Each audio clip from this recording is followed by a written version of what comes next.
In the name of God, the Gracious, the Merciful. Praise be to God, who revealed the book to his servant, and allowed in it no distortion. Valuable, to warn of severe punishment from himself, and to deliver good news to the believers who do righteous deeds, that they will have an excellent reward, in which they will abide forever. And to warn those who say, God has begotten a son. They have no knowledge of this, nor did their forefathers. Grave is the word that comes out of their mouths. They say nothing but a lie. Perhaps you may destroy yourself with grief, chasing after them, if they do not believe in this information. We made what is upon the earth an ornament for it, to test them as to which of them is best in conduct. And we will turn what is on it into barren waste. Did you know that the people of the cave and the inscription were of our wondrous signs? When the youths took shelter in the cave, they said, Our Lord, give us mercy from yourself, and bless our affair with guidance. Then we sealed their ears in the cave for a number of years.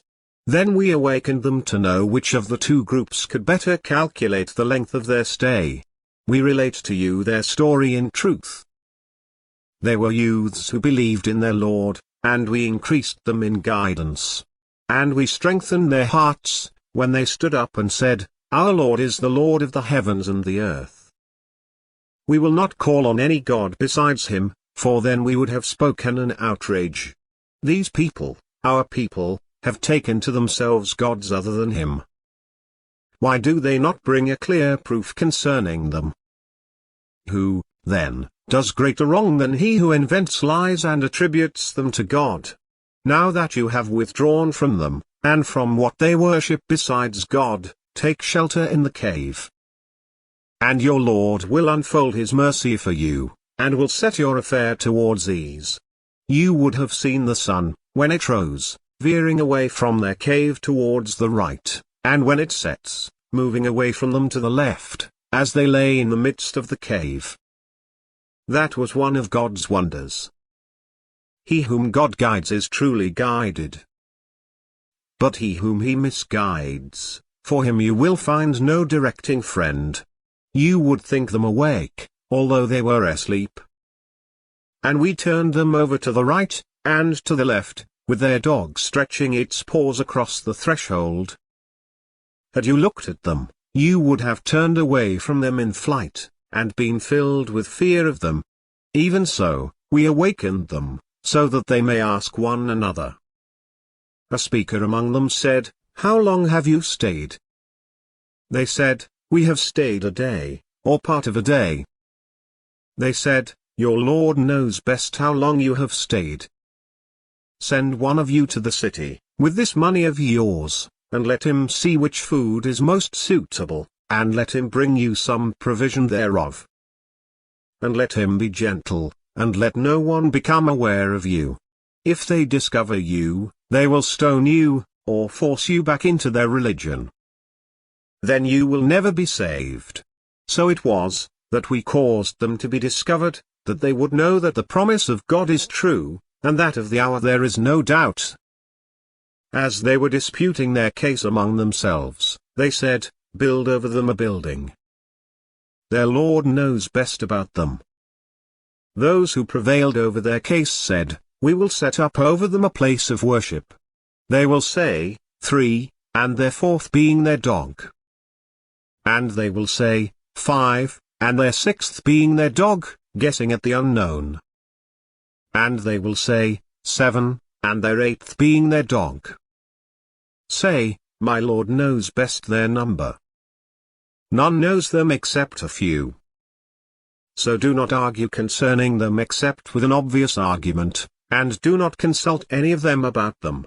And never say about anything, I will do that tomorrow, without saying, if God wills. And remember your Lord if you forget, and say, Perhaps my Lord will guide me to nearer than this in integrity. And they stayed in their cave for 300 years, adding 9. Say, God knows best how long they stayed. His is the mystery of the heavens and the earth. By him you see and hear. They have no guardian apart from him, and he shares his sovereignty with no one. And recite what was revealed to you from the book of your Lord. There is no changing his words, and you will find no refuge except in him. And content yourself with those who pray to their Lord morning and evening, desiring his presence.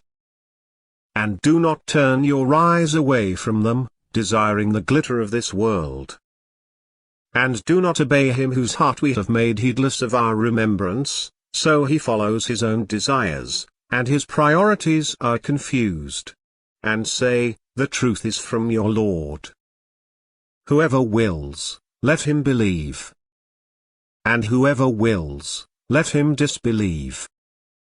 We have prepared for the unjust a fire, whose curtains will hem them in. And when they cry for relief, they will be relieved with water like molten brass, which scalds the faces. What a miserable drink, and what a terrible place! As for those who believe and lead a righteous life, we will not waste the reward of those who work righteousness. These will have the gardens of Eden, beneath which rivers flow. Reclining on comfortable furnishings, they will be adorned with bracelets of gold, and will wear green garments of silk and brocade. What a wonderful reward, and what an excellent resting place! And cite for them the parable of 2 men.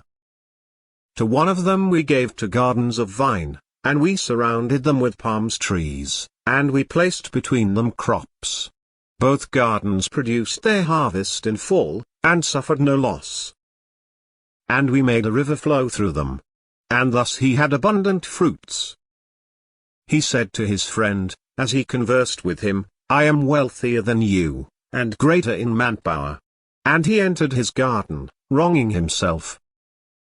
He said, I do not think this will ever perish. And I do not think the hour is coming. And even if I am returned to my Lord, I will find something better than this in return. His friend said to him, as he conversed with him, Are you being ungrateful to him who created you from dust, then from a sperm drop, then evolved you into a man? But as for me, he is God, my Lord, and I never associate with my Lord anyone. When you entered your garden, why did you not say, as God wills? There is no power except through God. Although you see me inferior to you in wealth and children, perhaps my Lord will give me something better than your garden, and release upon it thunderbolts from the sky, so it becomes barren waste. Or its water will sink into the ground, and you will be unable to draw it. And ruin closed in on his crops, and so he began wringing his hands over what he had invested in it, as it lays fallen upon its trellises. And he was saying, I wish I never associated anyone with my Lord. He had no faction to help him besides God, and he was helpless. That is because authority belongs to God, the true. He is best in rewarding, and best in requiting. And cite for them the parable of the present life. It is like water that we send down from the sky. The plants of the earth absorb it. But then it becomes debris, scattered by the wind. God has absolute power over everything. Wealth and children are the adornments of the present life. But the things that last, the virtuous deeds, are better with your Lord for reward, and better for hope. On the day when we set the mountains in motion, and you see the earth emerging, and we gather them together, and leave none of them behind. They will be presented before your Lord in a row. You have come to us as we created you the first time. Although you claimed we would not set a meeting for you. And the book will be placed, and you will see the sinners fearful of its contents.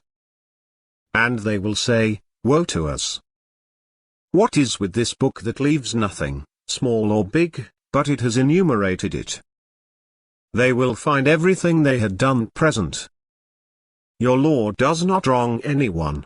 We said to the angels, Bow down to Adam. So they bowed down, except for Satan. He was of the jinn, and he defied the command of his Lord. Will you take him and his offspring as lords instead of me, when they are an enemy to you. Evil is the exchange for the wrongdoers. I did not call them to witness the creation of the heavens and the earth, nor their own creation. And I do not take the misleaders for assistants. On the day when he will say, "Call on my partners whom you have claimed." They will call on them, but they will not answer them. And we will place between them a barrier. And the sinners will see the fire, and will realize that they will tumble into it. They will find no deliverance from it. We have elaborated in this Quran for the people every kind of example, but the human being is a most argumentative being. What prevented people from accepting faith, when guidance has come to them, and from seeking their Lord's forgiveness? Unless they are waiting for the precedent of the ancients to befall them, or to have the punishment come upon them face to face. We send the messengers only as deliverers of good news and warners. Those who disbelieve argue with false argument, in order to defeat the truth thereby. They take my verses, and the warnings, for a joke.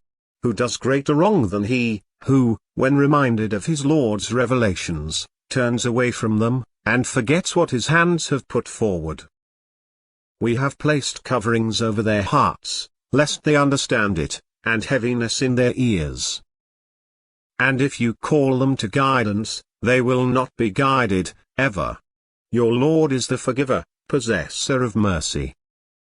Were he to call them to account for what they have earned, he would have hastened the punishment for them. But they have an appointment from which they will find no escape.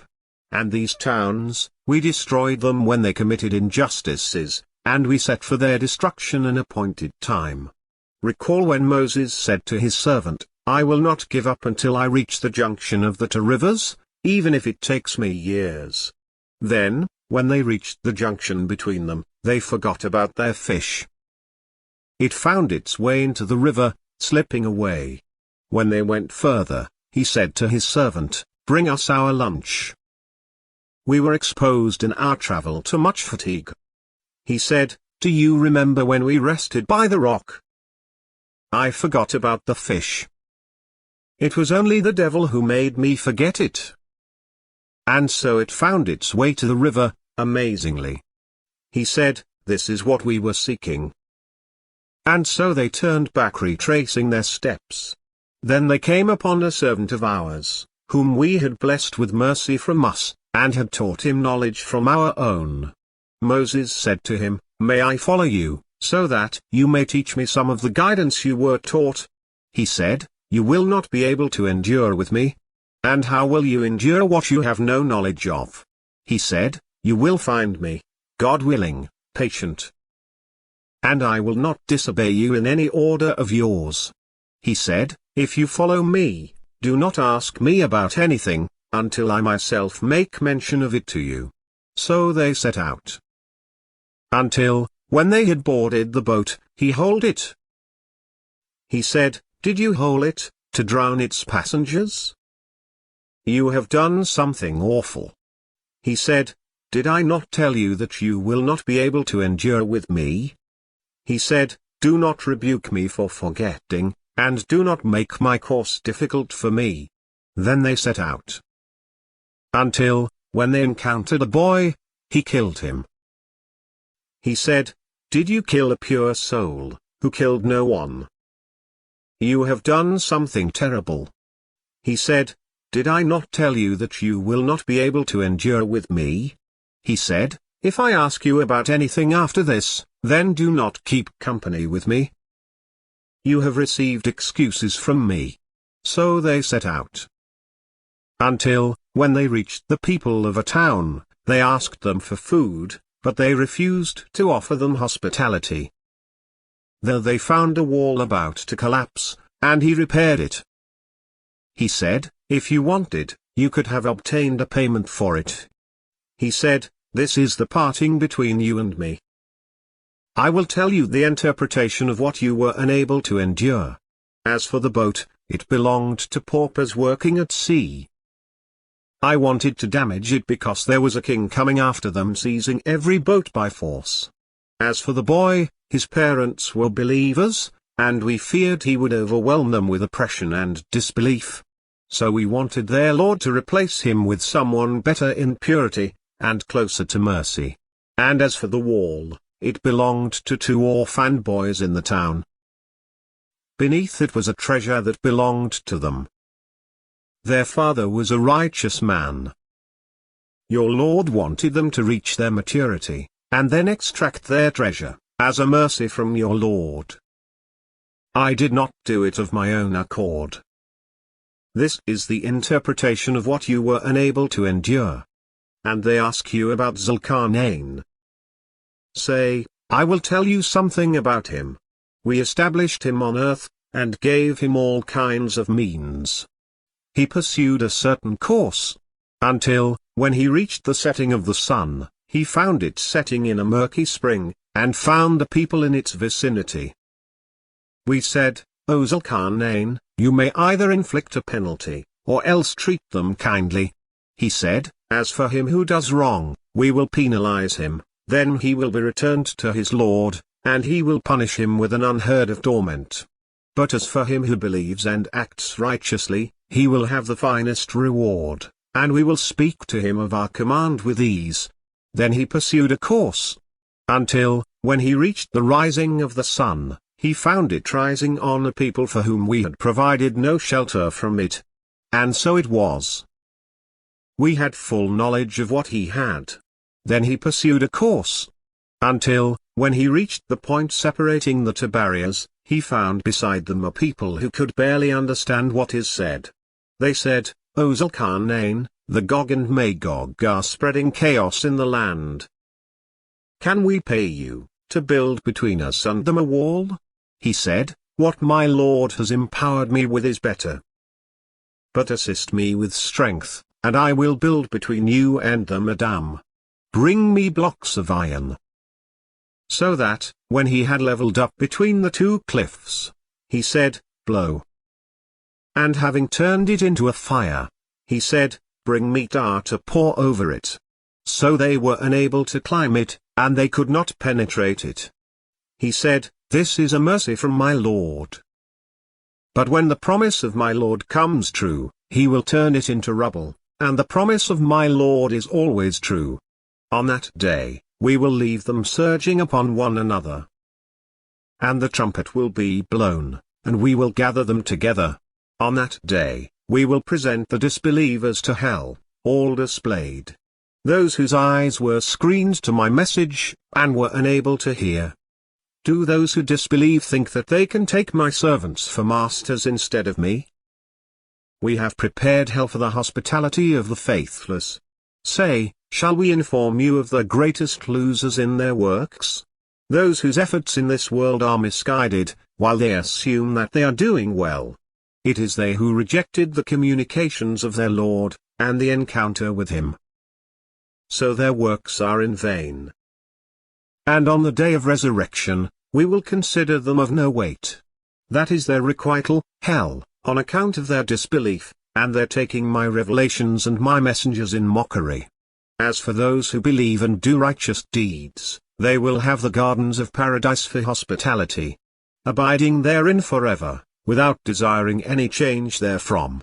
Say, if the ocean were ink for the words of my Lord, the ocean would run out, before the words of my Lord run out, even if we were to bring the like of it in addition to it. Say, I am only a human being like you, being inspired that your God is one God. Whoever hopes to meet his Lord, let him work righteousness, and never associate anyone with the service of his Lord.